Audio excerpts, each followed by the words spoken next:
Hello friends, welcome to my channel. நான் கார்த்திகா. இன்னைக்கு நம்ம ஒரு பிரேக்ஃபாஸ்ட் ரெசிபி தான் பார்க்க போறோம். அது சோலை பட்டூரே. இது நிறைய ரெஸ்டாரண்ட்ல நீங்க சாப்பிட்ருப்பீங்க. ஆனா இன்னைக்கு வீட்லயே சாஃப்டா ஃப்ளஃபியா பட்டூரே எப்படி பண்ணலான்னு பார்க்கலாம். வாங்க வீடியோக்குள்ள போலாம். அதுக்கு ஃபஸ்ட்டு அரை கப் ரவை எடுத்திருக்கேன். இதில் அரை கப் தண்ணி ஊற்றி ஒரு 5 நிமிஷம் ஊற வச்சுக்கலாம். இப்போ மாவு ரெடி பண்ணிடலாம். அதுக்கு நான் 2 கப் மைதா மாவு எடுத்திருக்கேன். இதில் தேவையான அளவு உப்பு நான் 1 டேபிள் ஸ்பூன் எடுத்திருக்கேன். 1 டேபிள் ஸ்பூன் சர்க்கரை, 1 டீஸ்பூன் பேக்கிங் சோடா, இது எல்லாம் சேர்த்து ஒரு வாட்டி நல்லா மிக்ஸ் பண்ணி விட்டுருங்க. இதில் நம்ம ஊற வச்சிருந்த ரவையை சேர்த்துக்கிறேன்.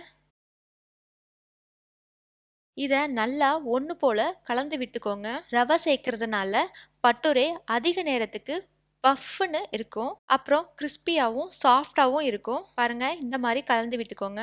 இப்போது இதில் அரை கப் தயிர் எடுத்திருக்கேன். இதை கொஞ்சம் கொஞ்சமாக சேர்த்து நல்லா சாஃப்டாக பிசைஞ்சுக்கோங்க. இதில் நான் தண்ணி எதுவும் சேர்க்கலை. ஊற வச்ச ரவை அப்புறம் தயிரில் இருக்கிற தண்ணியே சரியாக இருக்கும். உங்களுக்கு தேவைப்பட்டால் கொஞ்சமாக தண்ணி சேர்த்துக்கோங்க. நான் 2 கப் மைதா, அரை கப் ரவை, அப்புறம் அரை கப் தயிர், இவ்வளோதான் எடுத்திருக்கேன். பாருங்கள், இந்த மாதிரி பிசைஞ்சாச்சு. பாருங்கள் எப்படி வந்திருக்கேன்ட்டு. இதை நல்லா 10 நிமிஷம் கை வச்சு அமுத்தி நல்லா பிசைஞ்சுக்கோங்க. அப்போ தான் நம்மளுக்கு நல்லா சாஃப்டான மாவு கிடைக்கும். பிசைஞ்சாச்சு.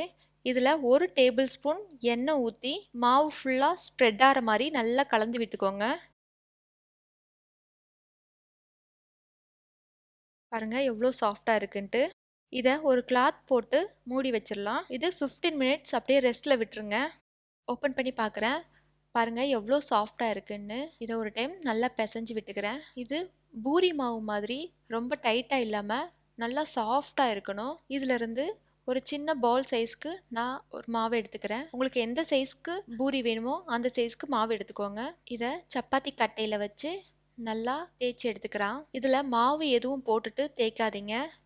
வேணும்னா ஆயில் அப்ளை பண்ணிக்கோங்க. நான் ஓவல் ஷேப்புக்கு தேய்ச்சிருக்கேன். உங்களுக்கு எந்த ஷேப்புக்கு வேணுமோ அதே மாதிரி தேய்ச்சிக்கோங்க. ஷேப் வரலைன்னா ஒரு பாக்ஸ் மூடி வச்சு கட் பண்ணி எடுத்துக்கோங்க.